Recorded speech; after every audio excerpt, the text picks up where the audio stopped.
guys, welcome back to my channel, and in this video I am going to share some tips and some information if you're looking to travel to Canada from India at this time, or looking to travel in future within a few months.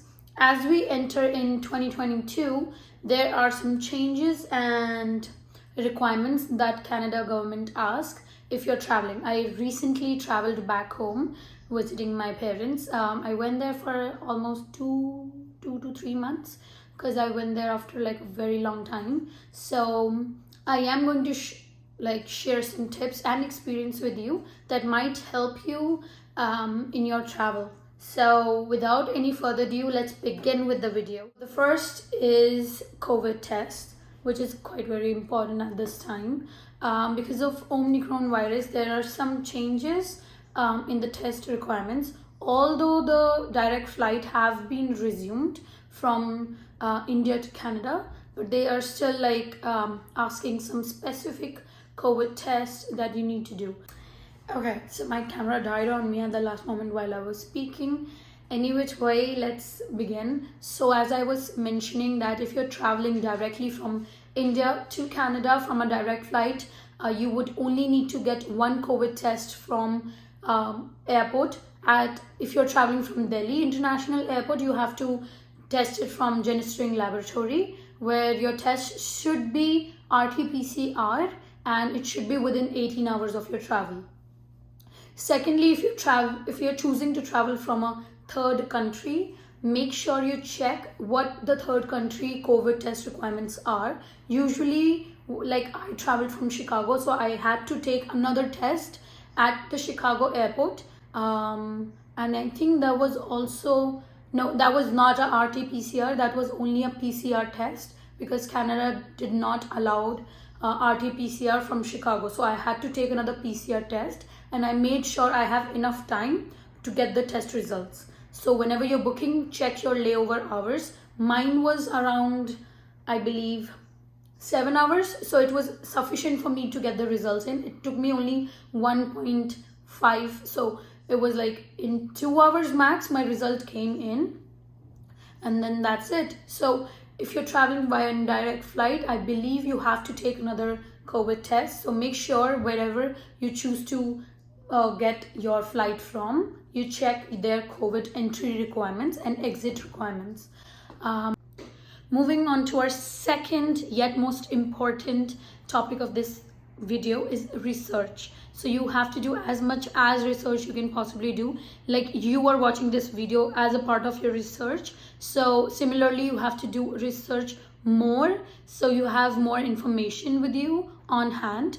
When I was traveling, I did check with the airline as well, not only going on Google or Yahoo, whatever it is on the websites. I did check with the airlines directly. So I was traveling through Air Canada, so I did call them and checked the flight details with them and made sure that whatever their requirements are, I have that with me. So later on, it's because it's going to be my responsibility. If I am not having some kind of documents or anything I'm missing on the requirements, they will not allow me entry on board.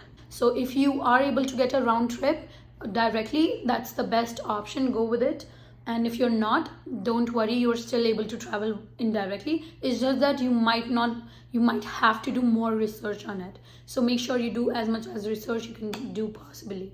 Okay, starting with our last and third main topic of this video is documents. I did write all the documents you need, so make sure you also have a checklist ready with you, whether on your iPhone, whether on your iPad, whether on just a pen and paper, because it will help you recall all the documents you have to take with you. So first is definitely the passport.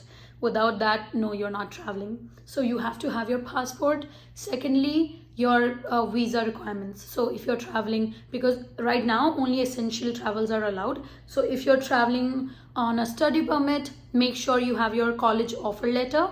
If you're traveling through a work permit, make sure you have your employment offer letter.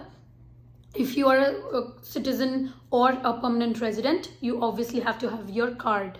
If you're traveling indirectly, you need to have the visa from the the third country you're traveling. I did travel from Chicago, so I did have the visa for US back from like 3 years. So I did have my US visa, which made it easier for me to travel via US to Toronto. If you're traveling from Dubai, Paris, any other third country, make sure they allow you to have ETV, electronic visa, or on arrival visa, so you don't have any problem if you're traveling via that country. So that is the third, if you're traveling indirectly. The fourth is, of course, your tickets. You need to have your tickets either printed on your email or as a QR scan code. So when you do a check-in, they first check your passport, your visa document, and then your tickets. So I think that's all for today. I will catch you in my next video, and if you guys have any queries or any comments for this, make sure you comment down below, and I will make sure to add any details on my next video. So take care, bye bye.